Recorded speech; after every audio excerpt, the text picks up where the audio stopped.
Très bien, les gars, le parti vous a dit de rejeter les preuves de vos yeux et de vos oreilles. C'était leur dernier commandement, le plus essentiel. Il s'agit évidemment d'une citation très populaire du roman dystopique de George Orwell, 1984. Il s'agissait d'un avertissement fictif de la société à venir, prédiction d'une élite mondiale contrôlant une société avec une économie centralisée, une police de la pensée, une criminalisation de la parole, un ministère de la vérité effaçant l'histoire et gouvernant la société avec un présent permanent. Alors qu'aujourd'hui, cette société fictive est devenue une réalité. Nous avons le ministère de la vérité sous la forme de journalistes grand public. Ils mentent pour protéger l'élite mondiale, les vérificateurs de faits et les diffamateurs de tout opposant à leur version officielle du passé et du présent. Vous savez, j'ai commencé à réaliser que 1984 était une réalité lorsque je suis tombée par hasard sur le cas curieux de Brigitte Macron. Oui, la première dame de France, telle qu'elle est présentée dans un ensemble de documents, une série écrite par un journaliste nommé Xavier Poussard. Il a insisté sur le fait que Brigitte Macron était en réalité née d'un homme nommé Jean-Michel Trogneux, et j'ai pensé que c'était tellement farfelu et fou qu'il sera très facile de le démystifier. Et quelle ne fut pas ma surprise de constater qu'il avait fait des années de recherche et qu'il avait présenté un dossier solide prouvant que Brigitte Trogneux était en fait née de sexe masculin. Et maintenant, que s'est-il passé? Bien sûr, ils n'ont pas accepté que la grande presse traite tout le monde de fou, de conspirationniste et de déséquilibré. Nous avons entendu tous leurs mots, leur psychologie pédophile, comme j'aime à l'appeler, grâce à Sigmund Freud, qui est le père de ce type d'éclairage au gaz. Je vais maintenant vous montrer une photo et je veux vous rappeler de ne pas en croire vos yeux. Voici une photo de Brigitte Macron en vacances avec son mari sur un bateau. Et le voici de plus près. Et il semble bien qu'il y ait quelque chose qui ne soit pas à sa place. Mais encore une fois, il ne faut pas croire ses propres yeux. Mesdames et messieurs, vous allez être gâtés aujourd'hui, car j'ai été en contact avec le journaliste qui a révélé cette énorme affaire. Dans un monde juste, et nous ne vivons pas dans un monde juste, il aurait gagné un Pulitzer. Au lieu de cela, il évite de retourner en France non pas parce qu'il est poursuivi pour avoir révélé l'affaire, mais parce qu'on essaye maintenant de l'embourber juridiquement en déterrant un vieil article qu'il a écrit il y a 3 ans et en l'accusant. Vous n'allez pas le croire, les gars. Antisémitisme, violation des règles de l'antisémitisme, car ce qu'il fait en réalité, c'est potentiellement exposer un réseau pédophile qui ne s'étend pas seulement à la France. Mais comme nous commençons à nous en rendre compte, au fur et à mesure de nos recherches, il semble qu'il s'agisse d'un cercle d'élite mondiale. Nous allons donc lui parler, lui rappeler qu'il y a encore du chemin à faire. Il n'y a pas eu une seule photo présentée au public qui ne soit pas facilement démentie de Brigitte Macron dans sa jeunesse. Sa théorie. Jean-Michel Trogneux a vécu en homme jusqu'en 1980, date à laquelle il a pris l'identité de sa petite sœur, Brigitte. Et depuis, les médias ne présentent aucune photo ou se contentent de faire sortir Jean-Michel Trogneux avec sa sœur, si tant est qu'il existe. Et, au fait, il existe. C'est juste qu'il vit maintenant sous le nom de Brigitte Macron. Mesdames et messieurs, c'est ce qui nous attend. Une incroyable interview exclusive de Xavier Poussard. Ne partez pas.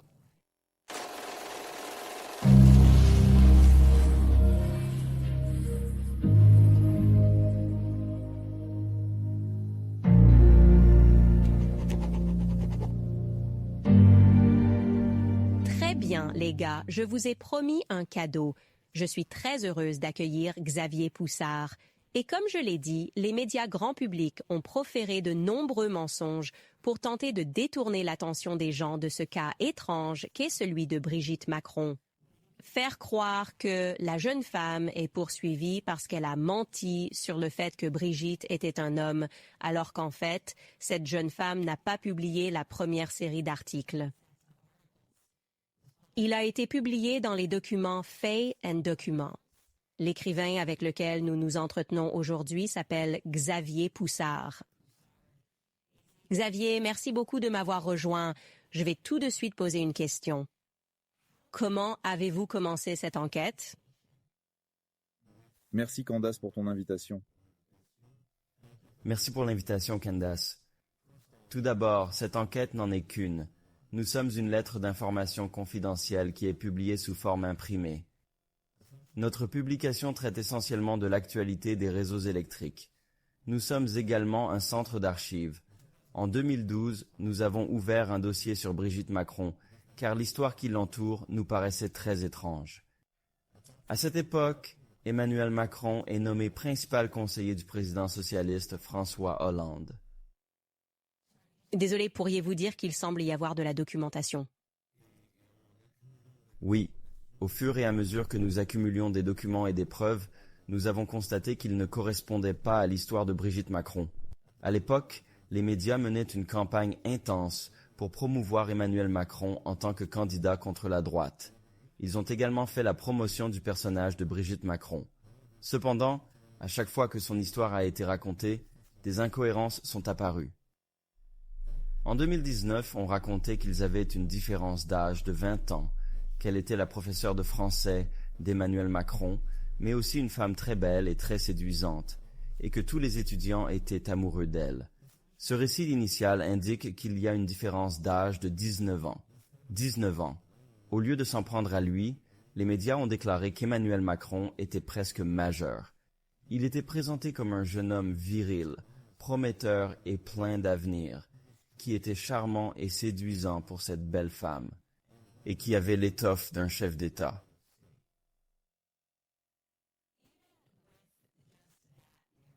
Même avec ce simple récit, la différence d'âge, il est très étrange de penser que les médias n'auraient pas posé d'autres questions. Et pourtant, ils ont présenté ce couple comme une histoire d'amour moderne d'une femme qui a quitté sa famille parce qu'elle est tombée amoureuse d'un étudiant. Mais vous avez ensuite pu déterminer que même les âges qu'ils présentaient au public n'étaient pas corrects quant à la date à laquelle ils sont tombés amoureux. C'est bien cela? Un journaliste chevronné de la télévision publique française a écrit un livre qui propose et confronte tous les récits sur la façon dont ils fonctionnent. Il a notamment appris que Brigitte Macron avait été son professeur de théâtre et non son professeur de français, et qu'il avait en fait 14 ans et elle 39 lorsqu'ils se sont rencontrés pour la première fois. Il s'agissait donc essentiellement d'un cas où un adulte était impliqué dans une affaire de mineur. Après avoir rassemblé toutes les photos publiées de Brigitte Macron M, nous avons conclu qu'il n'existait pas de continuum clair de son apparence physique.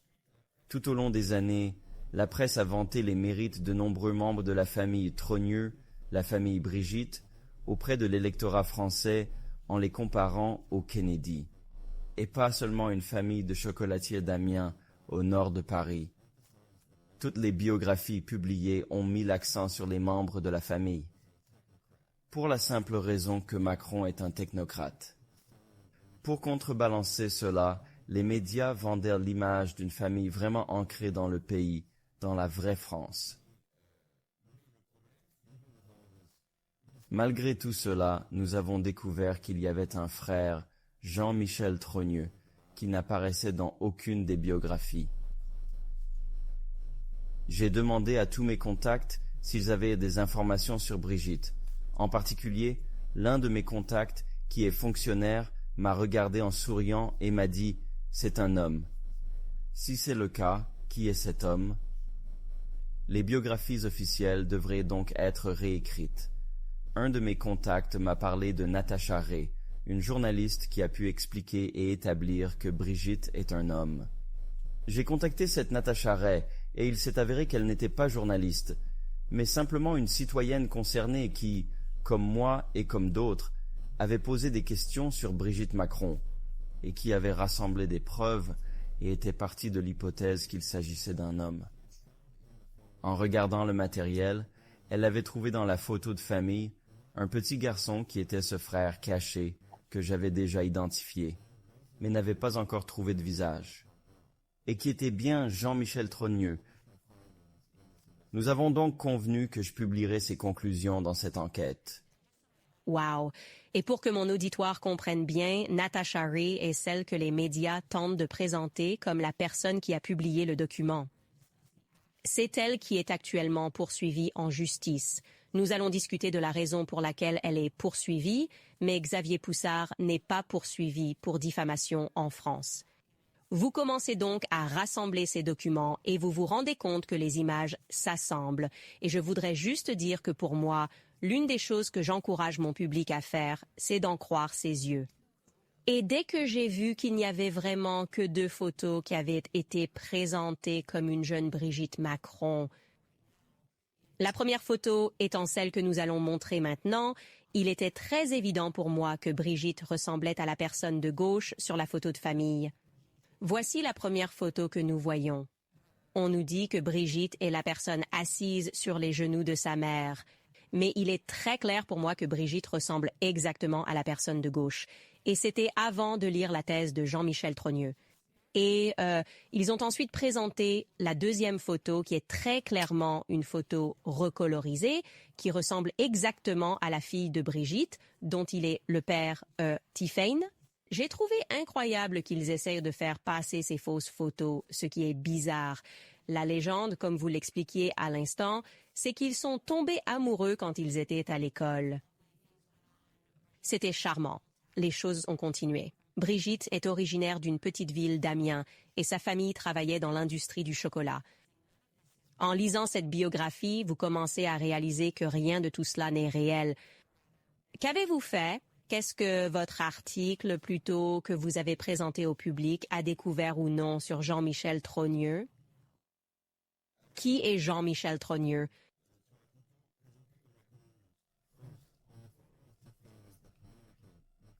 La photo de Tiffany en tant que communiante est la photo à laquelle nous faisons référence. Or, cette photo est bien celle de Brigitte Trogneux, et c'est là que cela devient intéressant. Il est avéré que Jean-Michel Trogneux est un individu qui se fait appeler Brigitte et qui a pris l'identité de sa sœur cadette, Brigitte Trogneux. Je résumerai mes conclusions en disant que la fille en blanc, la communiante, est Brigitte Trogneux. Le problème central est que Brigitte, cette soi-disant Brigitte, n'est pas Brigitte Trogneux. C'est son frère, Jean-Michel Trogneux. Dès que nous avons commencé à travailler avec Natacha, elle a été immédiatement placée en garde à vue et détenue dans un poste de police pour cette enquête.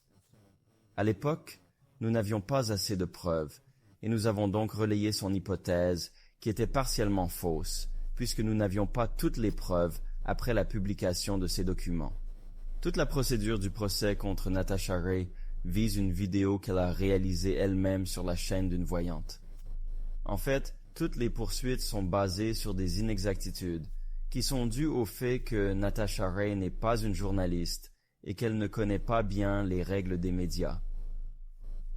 Donc après la première phase en 2021, de 2022 jusqu'à 2024, nous avons continué notre enquête et nous avons pu collecter 5 photos exclusives de Jean-Michel Trogneux du passé, toutes incohérentes, prouvant que Brigitte Macron est Jean-Michel Trogneux.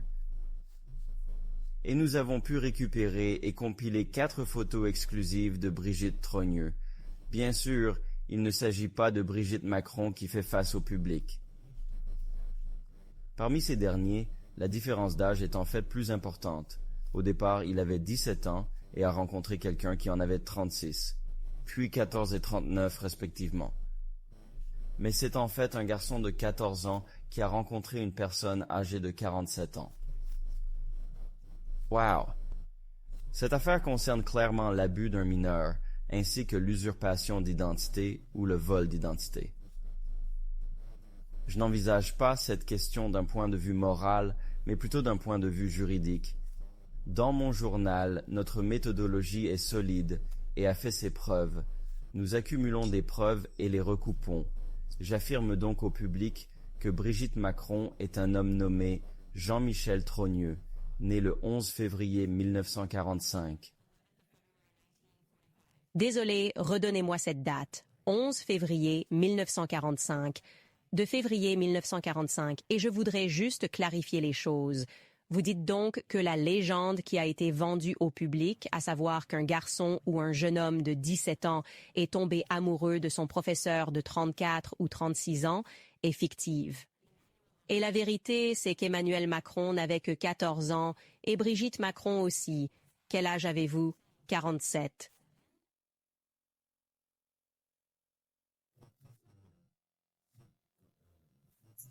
Forty-seven. 47. Elle avait donc 47 ans lorsqu'ils se sont rencontrés. Donc dans ce cas, c'est à peu près 6 ans avant que Brigitte ne rencontre Emmanuel Macron à l'âge de 14 ans qu'elle, Jean-Michel Trogneux, a en réalité commencé à vivre avec l'identité de sa sœur 6 ans plus tôt. Vous avez utilisé une fausse identité. Wow, explosif. L'une des choses que j'ai trouvées très intéressantes, c'est que cette histoire, pour moi, est tellement énorme que lorsque j'ai lu vos documents et vu toutes les preuves, il est indéniable que Brigitte Macron est née homme. Pourtant, lorsque vous l'avez présenté au public, et de la même manière, lorsque je l'ai présenté au public, je l'aurais fait. Je pensais que les médias s'en empareraient et entameraient leurs propres enquêtes, mais au lieu de cela, ils ont attaqué l'affaire en la qualifiant de mensonge et de théorie du complot. Comment avez-vous été traité lorsque vous avez publié les documents? Je veux dire, et en passant, je veux juste dire qu'il est incroyable que l'État ait détenu Natacha Ray avant même que vous ne l'ayez publié. Mais une fois que vous l'avez publié, que s'est-il passé en France? La réaction a été immédiate. Tout d'abord, Natacha a été détenue pendant une journée sur la base d'une présomption de délit. Et c'est probablement parce que mon téléphone portable était sur écoute. Mon webmaster a également été arrêté en France, mais pas moi, car j'avais pris soin de ne pas me trouver en France à l'époque.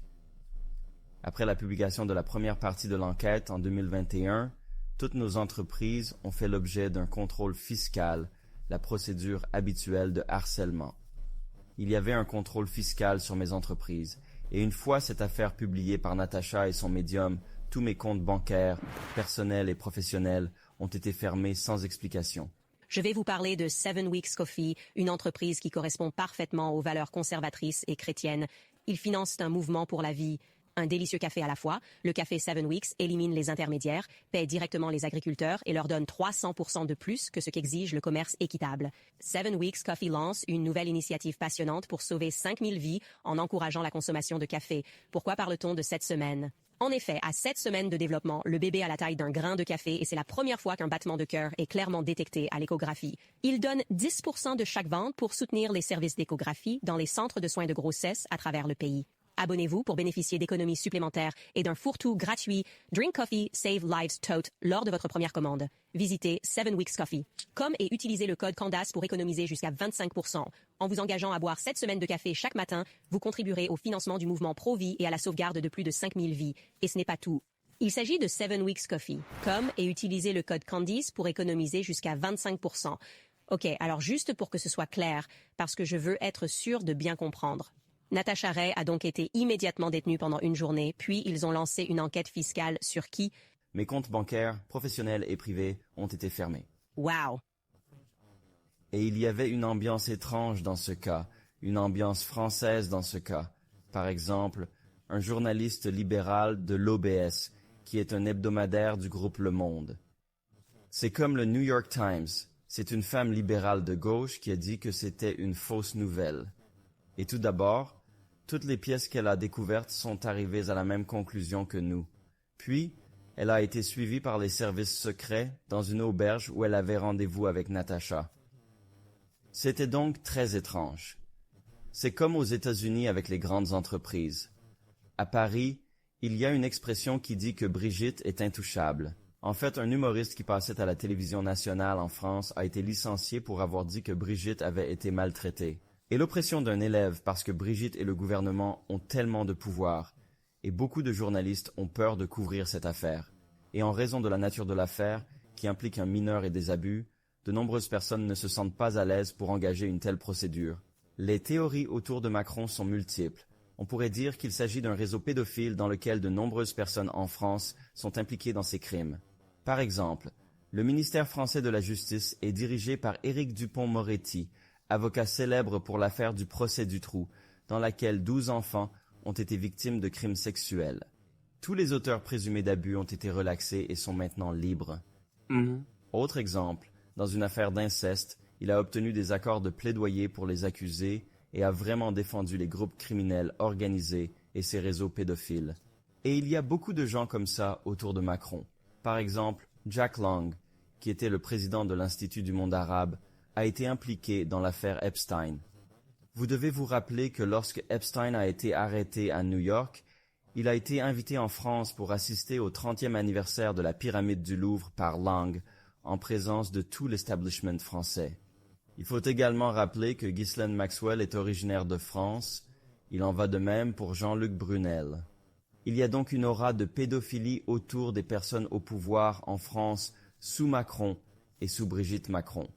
Et tous les journalistes le savent, mais ils ne disent rien parce qu'ils ont peur de perdre leur emploi. Oui, et il est incroyable que la même chose se produise en Amérique en ce moment même.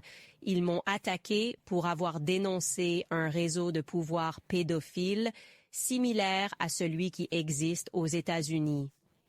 Je sais que je vous ai envoyé un message et que je vous ai expliqué que c'est tellement étrange que même lorsque vous dites « Eh, c'est très bizarre qu'ils continuent à protéger les pédophiles », vous commencez à réaliser que les médias que nous appelons les médias de l'establishment, vous les appelez les médias d'entreprise, sont littéralement employés pour protéger les pédophiles au pouvoir et pour ruiner la vie de tous les journalistes indépendants qui risquent, vous savez, qui risquent tout pour informer le public.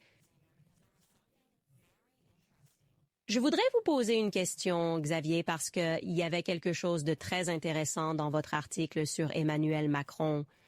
Ma théorie est qu'il est très plausible qu'il place des pédophiles et leurs victimes à des postes de pouvoir afin de pouvoir les contrôler dans le monde entier. Je crois qu'ils mettent des pédophiles au pouvoir. Et j'ai été très interpellée par votre enquête sur l'enfance d'Emmanuel Macron. La légende veut qu'il ait été élevé par sa grand-mère et qu'il n'ait pas eu de relation très étroite avec ses parents biologiques. Ai-je raison de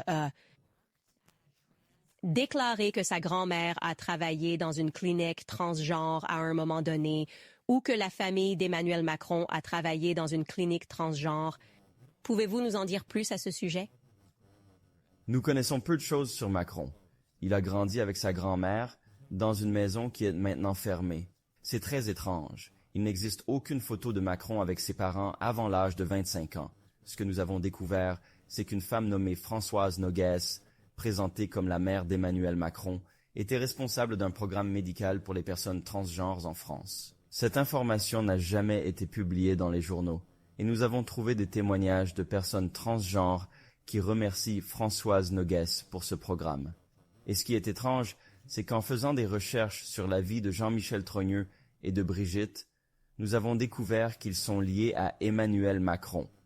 Tous ces éléments sont très étranges, et nous devons nous rappeler que Macron, avant d'être président, était banquier chez Rothschild et compagnie, mais il n'a pas les qualifications requises pour être banquier. Oui, c'est vrai.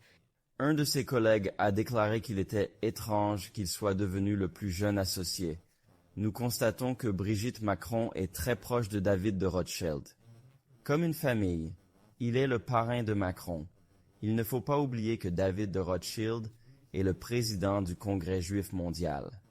C'est donc pour cette raison que chaque fois que quelqu'un évoque Brigitte Macron et la pédophilie, il est accusé d'antisémitisme. Par exemple, vous, Candace, êtes accusé de ceci.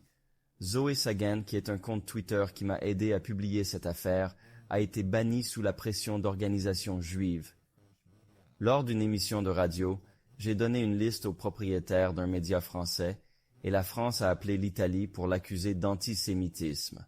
Il y a 3 heures, une liste a été publiée dans un journal de gauche, Le Monde diplomatique, et c'est une liste officielle qui dit « Rupert Murdoch, Fox News, vous êtes un antisémite ». Cela n'a aucun sens. La question est de savoir pourquoi tous ceux qui s'intéressent au cas de Macron sont qualifiés d'antisémites. La réponse est très simple. C'est parce que David de Rothschild est le parrain de Macron et le président du Congrès juif mondial. Et si vous regardez l'affaire Epstein, Il existe une structure financière pour soutenir leur fonctionnement. Il s'agit d'un méga-groupe créé par Leslie Wexner et Edgar Bronfman, qui était à l'époque président du Congrès juif mondial.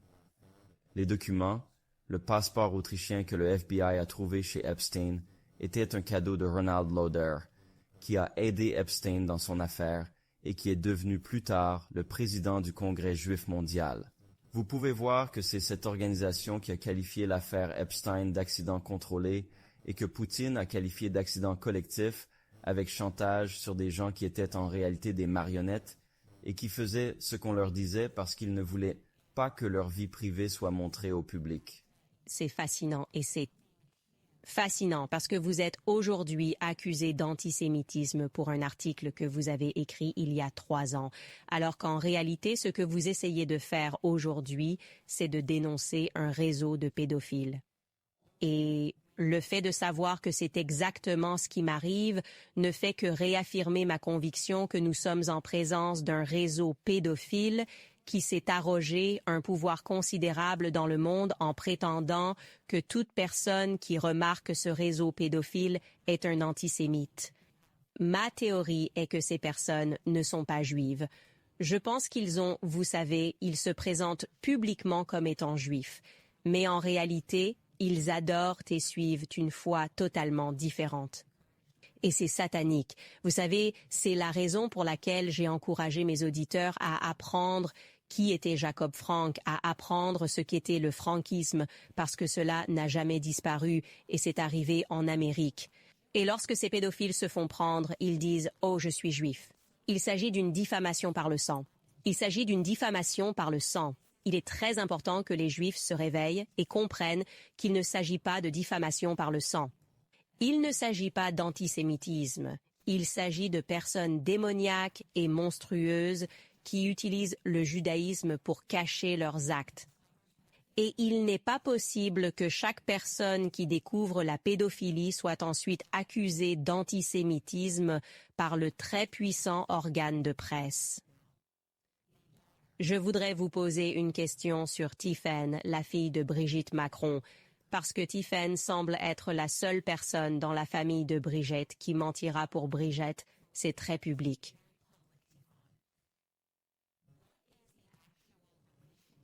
Tiffany. Quelle est la relation réelle entre Tiffany et Brigitte? Brigitte est-elle le père de Tiffany? Pourquoi Tipaïn cherche-t-il à convaincre le public que Brigitte est un homme?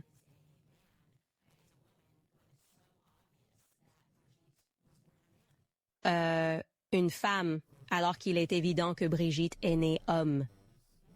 D'abord, pour terminer sur ce point, vous êtes catholique, Candace, et vous devez vous souvenir de ce qui est écrit dans le livre des Révélations. Ils se disent juifs, mais ne le sont pas vraiment. Il s'agit d'une synagogue satanique. Ce texte est donc important. Tiffany Osier est la nièce de Brigitte. Elle est la fille de Brigitte Trogneux. Et légalement, elle est la nièce de Jean-Michel Tragneux. Ils n'ont pas changé l'histoire. Ce n'est qu'une erreur d'aiguillage.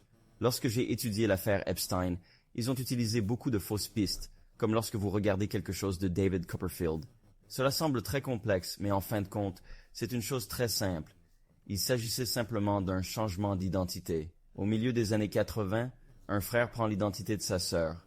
C'est tout. Ensuite, nous observons quelque chose d'étrange chez Tiffany Osier. Elle était avocate dans le nord de la France. Elle a écrit un livre et amélioré son statut social après que nous avons poursuivi cette affaire.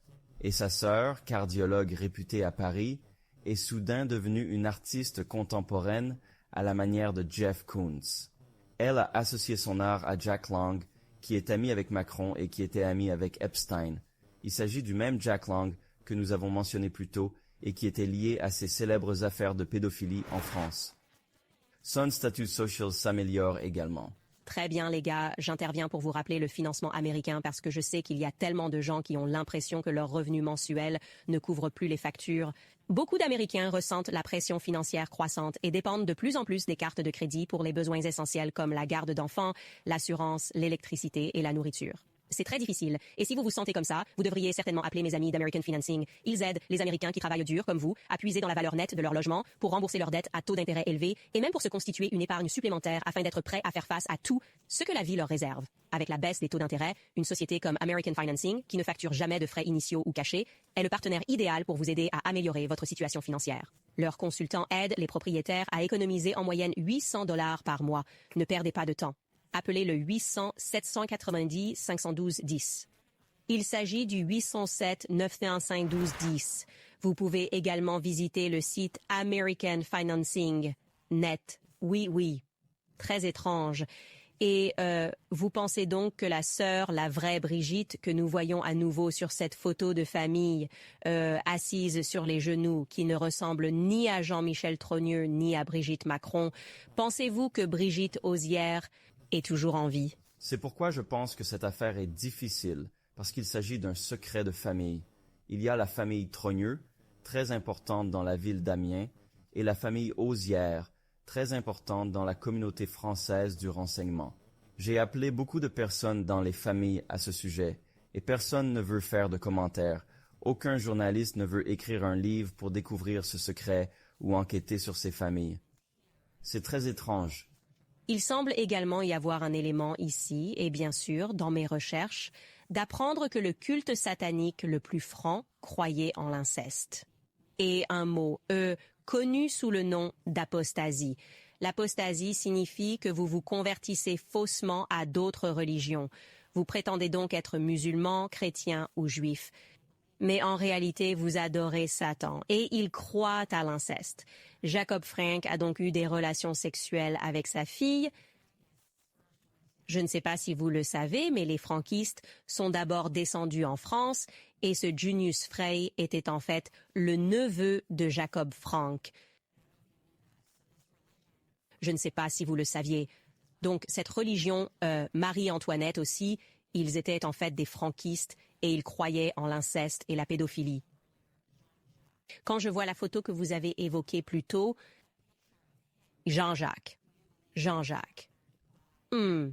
Quand je regarde cette photo de lui, dont vous pensez qu'il a été engendré par Jean-Michel Trogneux, il ressemble à Emmanuel Macron. Jean-Jacques a une ressemblance faciale avec Emmanuel Macron. Ils ont l'air d'être de la même famille. Pensez-vous qu'une partie du secret de la famille pourrait être l'inceste? Évidemment, nous ne faisons que théoriser. Pour continuer sur ce point et sur le contexte d'inceste qui entoure cette affaire, Brigitte était très proche d'un homme nommé Olivier Duhamel. Il est le président du siècle, un club social secret en France qui joue un rôle important dans le système. La liste des membres est bien sûr secrète, et le président du siècle a été impliqué dans un scandale d'inceste. Il était très proche de Brigitte et de Macron, dont il était un fervent partisan. Rappelons ce que nous avons dit des Rothschild au musée du judaïsme à Paris. La cousine de David de Rothschild, Nathalie Reims, a déclaré « Dans notre famille, nous disons que le bien est un vice, mais que l'inceste est le meilleur parce qu'il reste dans la famille. » C'est bien, mais l'inceste, c'est mieux parce que... Il reste dans la famille. Et c'est étrange, il s'agit d'une enquête sur la moralité des Français. Mais vous souvenez-vous du film Retour vers le futur? Que se passe-t-il? Il retourne dans le passé et manque de séduire sa mère. C'est un vice popularisé et humorisé, mais ce n'est qu'un autre signe de la décadence occidentale. C'est très effrayant. Il semble que l'on assiste à une sorte de prise de conscience. Les gens commencent à se rendre compte qu'il se passe quelque chose de plus sinistre. Les Jeux olympiques en sont un exemple récent. Il semble qu'ils essaient presque maintenant d'endoctriner le monde entier dans leur foi satanique. Et comme je l'ai dit, je suis convaincue qu'il s'agit d'une synagogue de Satan. Comme vous l'avez mentionné, il s'agit d'un texte biblique. Il y est question de ces gens qui se font passer pour des Juifs, mais qui sont en fait des adorateurs de Satan. Et il semble qu'il s'agisse d'un groupe d'élite très restreint et incroyablement puissant. Et je peux remonter jusqu'à l'Australie, la Suisse, la France, l'Amérique et le Canada. Cela explique pourquoi tous les dirigeants mondiaux que nous avons, même le président Zelensky, semblent tous être homosexuels. Il est évident que leurs relations ne sont pas réelles. Emmanuel Macron a eu, quand il a été élu, un jeune homme est sorti et a dit qu'il avait couché avec Emmanuel Macron. Et il a dit qu'il était un psychopathe, qu'Emmanuel Macron était un psychopathe. Au cours de mes recherches, j'ai appris que les psychologues s'intéressaient à la manière de créer un environnement de travail. Psychopathe. Ils ont découvert que si l'on viole un enfant, il y a de fortes chances qu'il ait des tendances psychopathiques lorsqu'il sera plus âgé, qu'il développe cette névrose et qu'il devienne psychopathe. Et c'est l'un des éléments que le public français a réalisé à propos d'Emmanuel Macron, qu'il semblait être presque psychopathe et en colère lorsque Covid se produisait, comme il aimait Emmanuel. Macron aimait faire souffrir le public. Je pense que le groupe qui dirige l'Occident doit promouvoir des objectifs psychopathiques, car une fois qu'il aura disparu, il n'y aura plus que la guerre mondiale pour maintenir le pouvoir. Ils doivent donc promouvoir ces personnalités et figures psychopathes dangereuses, et tous les récits des médias vont dans le sens inverse. Je ne veux pas dire qu'elles sont fausses ou mensongères, mais elles sont tout le contraire. En France, les gens sont normaux. Vous êtes catholique, vous avez une famille, mais il y a des fous dans les médias. Par exemple, un magazine avec le Covid sur lequel figure Melania Trump n'apparaît pas, et c'est juste une femme normale. Mais Brigitte a des tonnes de couvertures. Michelle Obama, des tonnes de couvertures, mais jamais de Melania Trump. Eh bien, Xavier, vous et moi avons été en communication et je sais que nous nous rapprochons et je veux poursuivre cette conversation. Et je souhaite traduire votre travail en anglais pour que les gens puissent en profiter. Les gens peuvent le trouver en Amérique et le lire. Car si le monde n'était pas dirigé par des pédophiles sataniques, vous auriez gagné un Pulitzer.